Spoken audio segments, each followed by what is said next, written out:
Good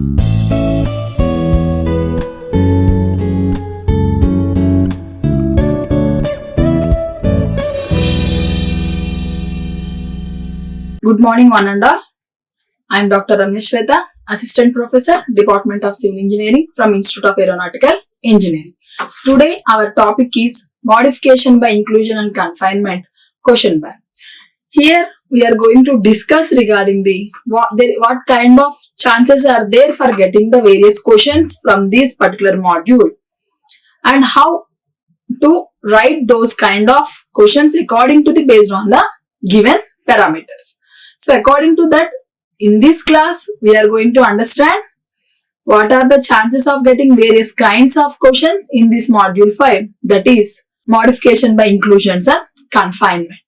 So in this, the first question is, explain the principles and applications of soil reinforcement using geosynthetics. What are the different types of geosynthetics used for reinforcement and how do they enhance the soil properties?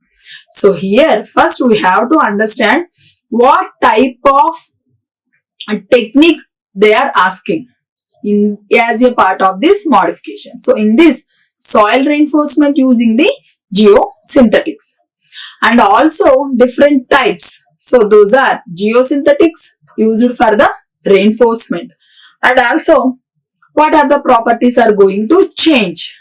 So it means desired properties as per the project requirement. So in this, the first thing we have to understand, that is the principles. So in this, principle of soil reinforcement using geosynthetics.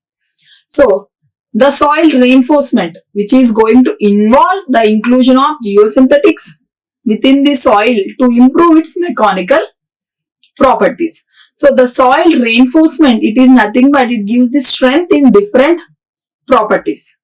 So not only in single way.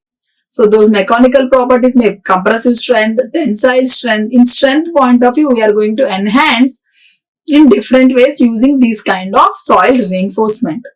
So especially for using the geosynthetics is the key point for this particular question. So in this, geosynthetics such as geotextiles, geogrids and geocells interact with soil particles to provide additional tensile strength and also to prevent the deformation. So giving additional strength and deformation is a part of the reinforcement.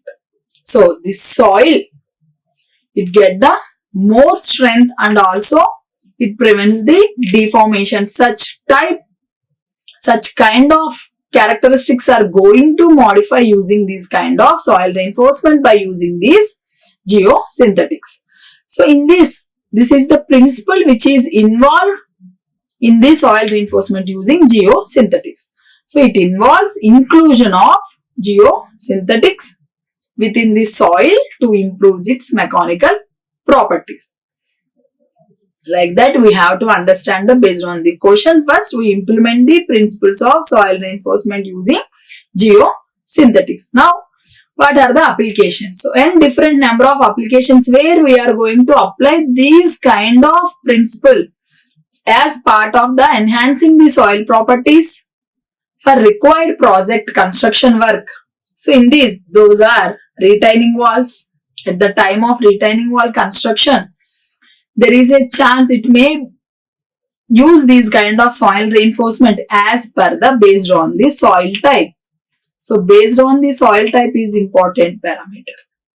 So as per the soil type, whether it is required or not is the point. Once that improvement is required, so in such cases we may choose these kind of soil reinforcement using geosynthetics. So there is a chances using these kind of technique in retaining walls. So geosynthetics are used to reinforce the soil behind the retaining walls for getting the improving stability and preventing the wall failure. So these kind of applications we may use this soil reinforcement. In that, slope stabilization. In slope stabilization, reinforcement of slopes with geosynthetics enhances slope stability and prevent the landslides.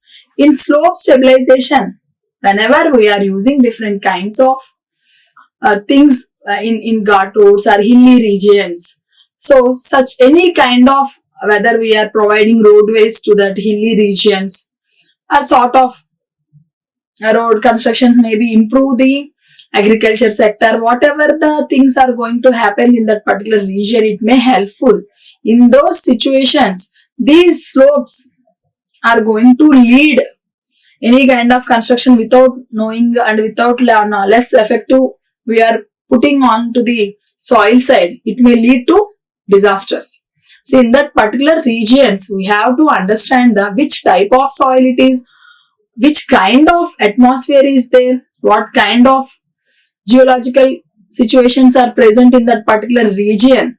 So what type of construction is helpful for the successful completion of the outcome based construction work for that particular region. So in that particular scenarios, we are going to think about these kind of techniques which we are used for getting the soil stabilization. So in this, reinforcement of slopes with geosynthetics enhances the slope stability and it prevents the landslides. So once we improve the stability of that particular slope regions, so it may lead to the prevent the landslides. So and also the road construction is also one of the important parameter. So we are doing this land stabilization, may one of the reason for this road construction or buildings, dams, whatever it may be, this is also one of the reason for getting that slope stabilization. So in road constructions, geosynthetics are used in road bases and subgrades to distribute the load. So whenever we are using this kind of technique, the distribution of loads giving the less impact when compared to the impact loads. Or at particular point we are absorbing the more loads, it may lead some unwanted, unavoidable situation. So in that particular regions, we are going to choose these kind of geosynthetics to distribute the loads and replace rutting and settlement. And embankments. So geosynthetics reinforce embankments over weak soils to preventing the excessive settlement and failures. So whenever we are choose to construct embankments in that particular over weak soils to prevent excessive settlements and failure, we may choose these kind of soil reinforcement using geosynthetics is the one of the method, one of the technique to get the soil enhanced properties or to get this desired properties of the soil for the project requirements. So in this, what are the various types of geosynthetics we are used for this reinforcement? In this, geotextiles, geogrids, geocells, these are the various types of reinforcement we are going to use for this soil reinforcement. It depends upon the types and also where we are applying, in which area the enhancement is required or modification of soil is required is also the one of the parameter choosing these type of the geosynthetics. In this also, first we have to understand various types of each and every geosynthetic method and also where we are going to apply and what kind of soil improvement or soil modification we will get. So based on that we are going to choose this method. So in this, woven or non-woven fabrics made from synthetic fibers and also used for separation, filtration and reinforcement in various civil engineering projects, we may apply these geotextiles as a part of geosynthetics for soil reinforcement. And also it gives the enhancement to soil in tensile strength point of view. It also reduces the settlements and also the soil mixing. It prevents the soil mixing. These are the modifications we may get using these kind of geotextiles. Move on to the geogrids.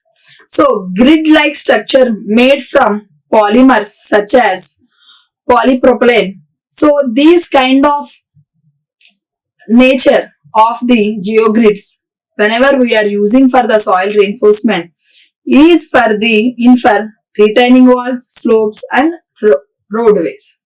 So in these type of constructions, whenever we are using this geogrid type of geosynthetic, one of the choice we are considering, we will improve or we are getting the soil modification in tensile strength, distributive load and improve soil stability point of view. Whenever we require these kind of soil modifications, so we may choose geogrids technique for getting the required modifications. In geocells, three-dimensional honey-comb-like structures made from high-density HDPE. So in this, we are going to apply used for slope protection, erosion control and load support.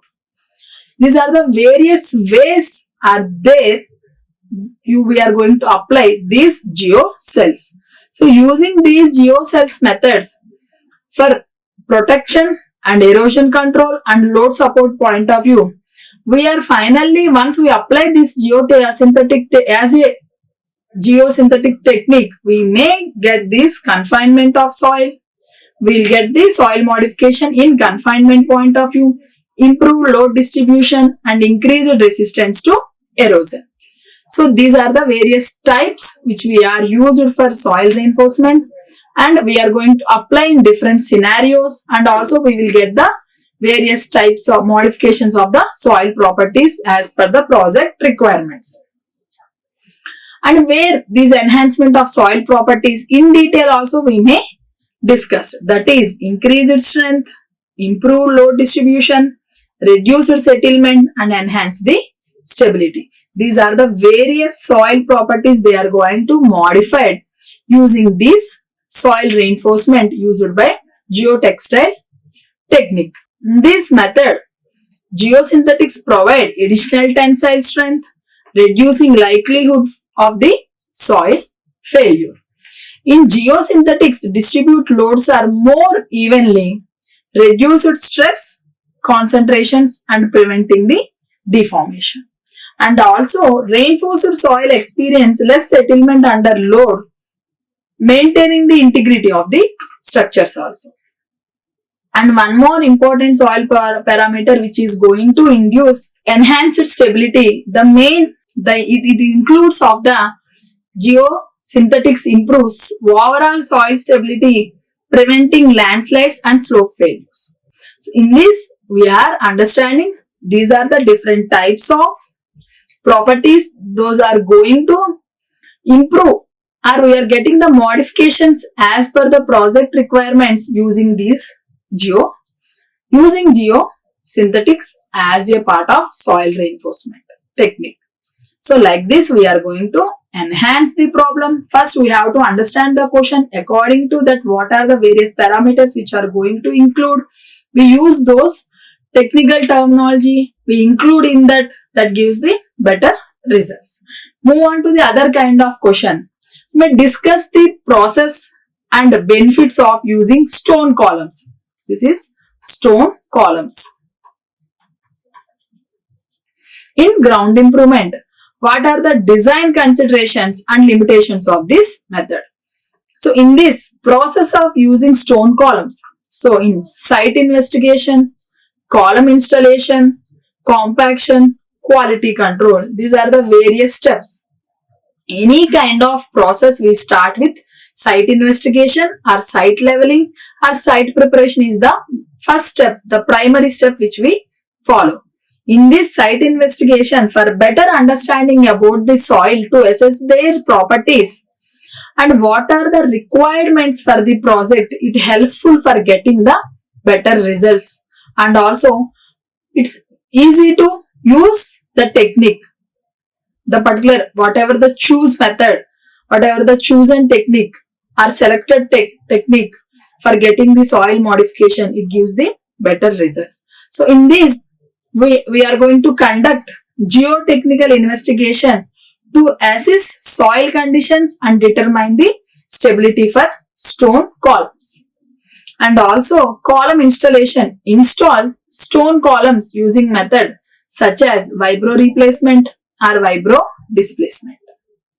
In this vibro replacement and vibro displacement, these are the two different column installation method we are going to choose as per the requirement.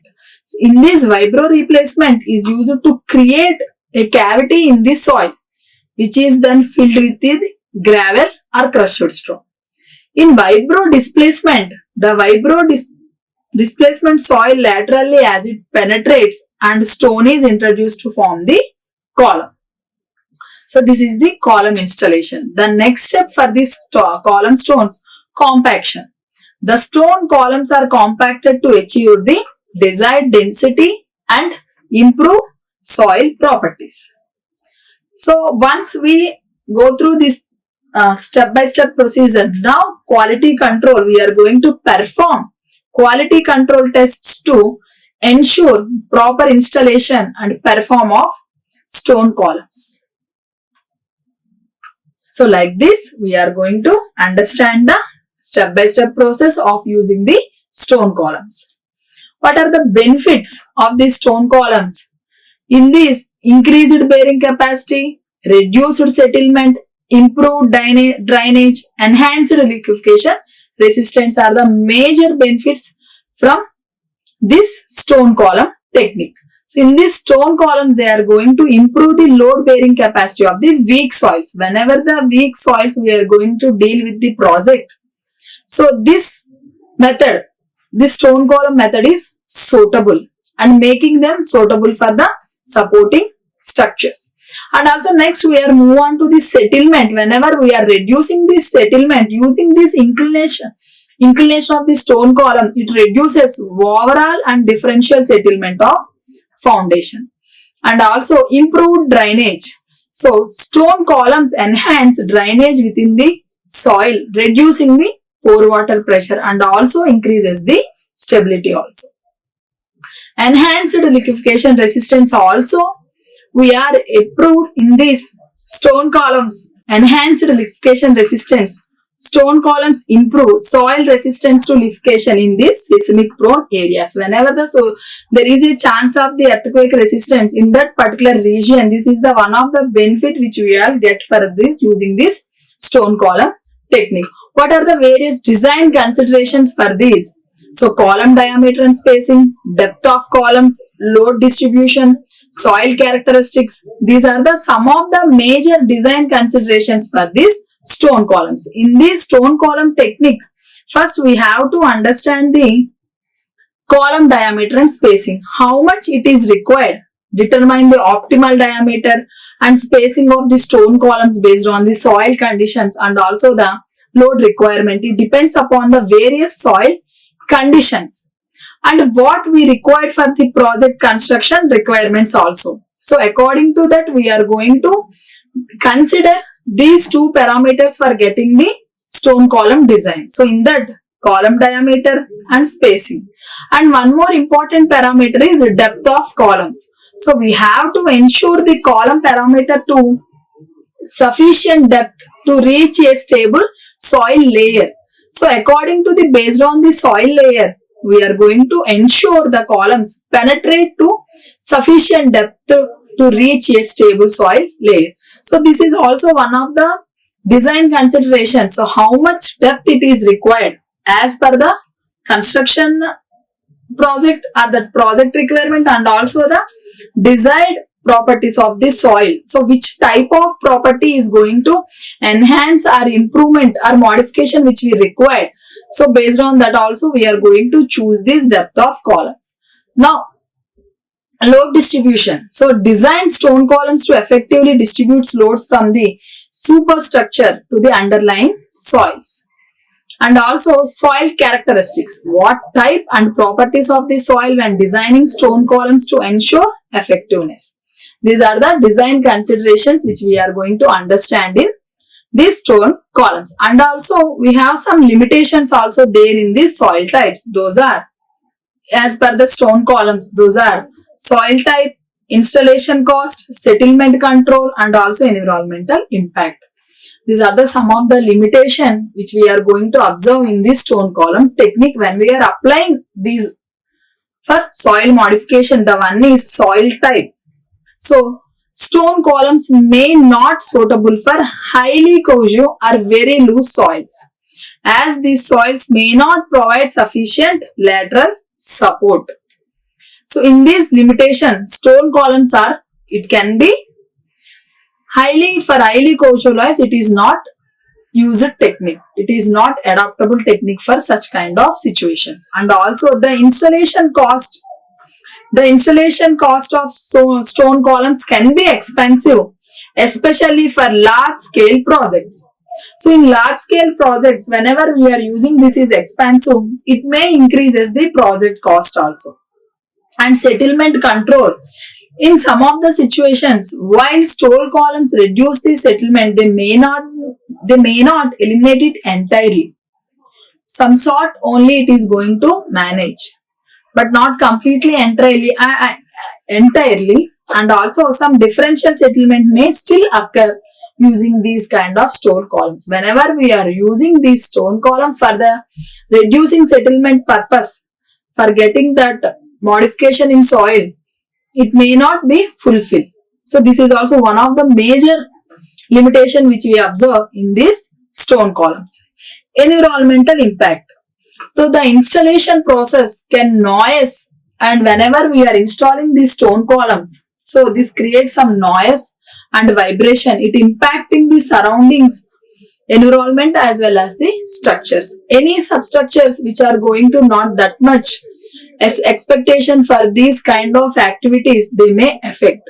So using this stone column, this is the one of the limitations, major limitations which we work on. So these are the things which we are going to understand in our stone columns, limitations as well as the considerations. So the next, move on to the next sort of question, that is explain the concept of micro piles and their application in ground improvement.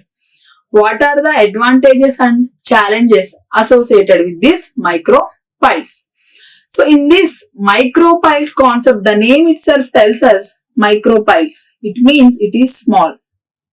So small diameter. Whenever this concept micro piles, so whenever we need soil modifications, the two in small regions, small diameter, drilled and grouted piles used to transfer load from structures to deeper, more stable soil layers. So the typically made steel casing or reinforcement bars are installed using these drilling rigs. So this is the concept. Whenever the small diameter drills and grouted piles used to transfer load from the structures to deeper, more stable soil layers. This is the concept which is going to involve in this micro piles technique which we use for the soil modification. Coming to the applications, we are going to apply in the foundation support, slope stabilization, seismic conditions, and also the bridge abutments. These are the major applications which we use these micro piles. In this foundation support, micro piles are used to support new foundations or underpin existing structures. So whenever we need new foundations, we are choose these kind of technique. And slope stabilization, micro piles are installed to reinforce and stabilize slopes and the embankments. So for getting the stabilization of slopes and embankments, we choose these micro piles. Seismic retrofitting used to improve the seismic performance of the existing structure. So for existing structure, it may build long back without getting any kind of seismic approach or earthquake knowledge for the existing structure, but still it good. Some sort of micro pile, using this micro piles technique, it may helpful to improve the resistance, the performance of that particular existing structure. So that is comes under seismic retrofitting application. So we are, for that purpose, we choose these kind of micro piles ground improvement technique for getting the seismic performance, to improve the seismic performance of the existing structure. Why? Because the seismic codes and the earthquake codes are going to change as per the country needs. So previously there is some zones are there, earthquake free zones in our India. So now there is no free zone. So in those situations, for important structures, we may apply these kind of micropiles techniques to improve the seismic capacity of that particular existing structure. It is helpful in that way. And bridge abutments provide additional support to bridge abutments and also the pier. So whenever we are not expected that bridge was built 20 years back or 10 years back, whatever it may be. So in that particular scenario, we are not properly analyzed the traffic situations or movement of that particular bridge. Now it may increase. In that particular scenario also, we may choose these kind of micropiles for additional support to the bridges and the abutments and the pipes also.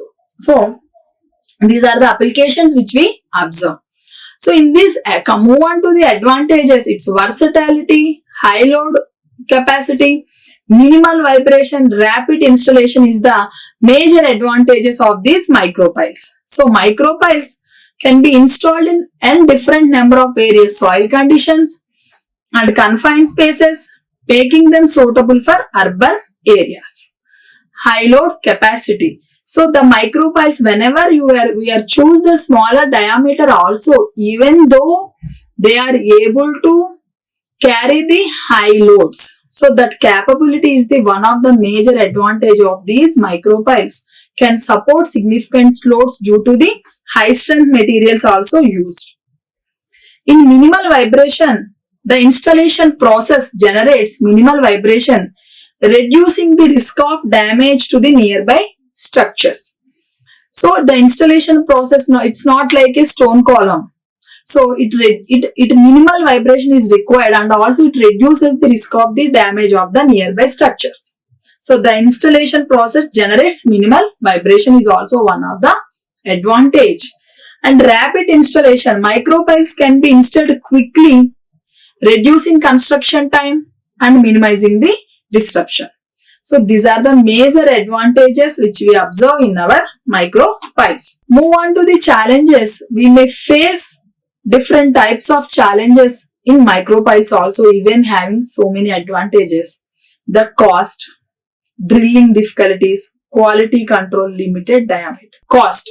The installation of micropiles can be expensive due to the specialized equipment and the materials. Then only we will get those kind of heavy loads are also it is capable to withstand. For this purpose, it is costly. All projects are may not allowed to using such type of ground modification techniques. So this is also one of the challenge we are facing for the micropiles. Drilling difficulties. Drilling through hard or obstructed soil layers can be challenging and may require additional equipment. So these are the some of the challenges which we are going to face in our micropiles. Quality control. Assuring proper grouting and installation is critical to the performance of micropiles, requiring stringent quality control measures. And also limited diameter. The small diameter of micropiles limits their load bearing capacity compared to the larger diameter piles, necessitating a greater number of piles for larger loads. These are the various challenges which we are going to face in our micropiles.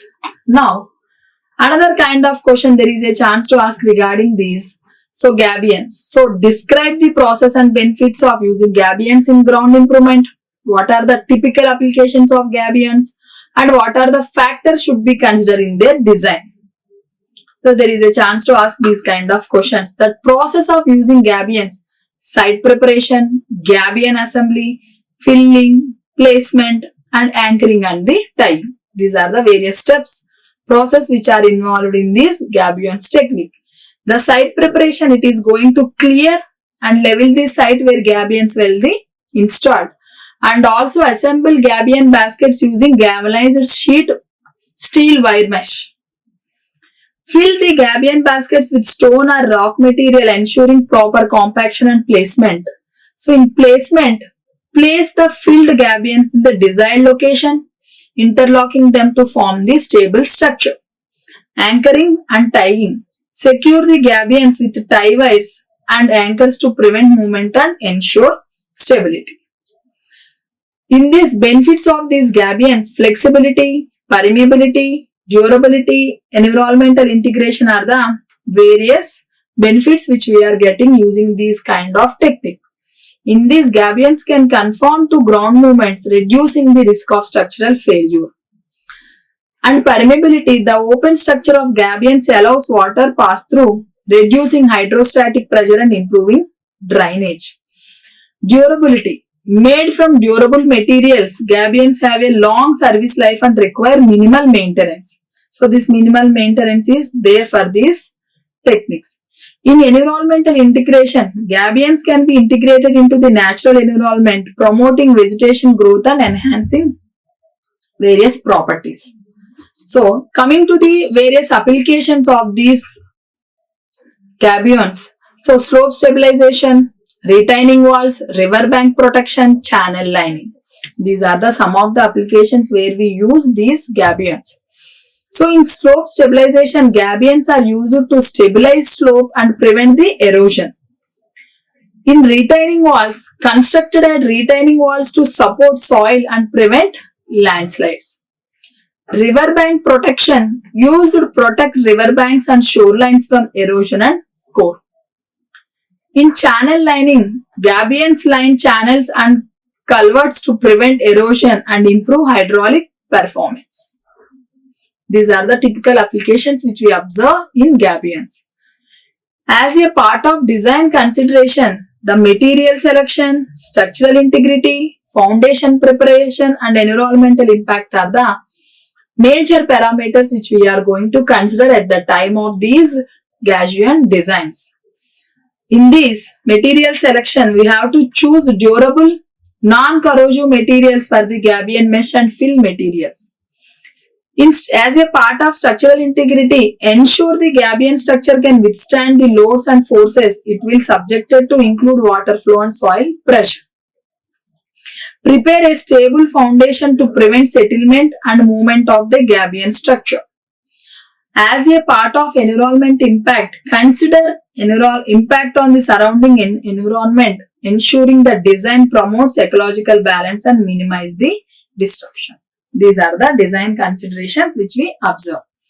So like this, we are understanding the various questions and how we are going to represent those questions as based on the what we learn till the previous lectures. So this is the end of the tutorial question bank, and definition and terminology and what are the various practical problems involved in these ground improvement techniques we will see in our next lectures. Thank you. Like, share and subscribe.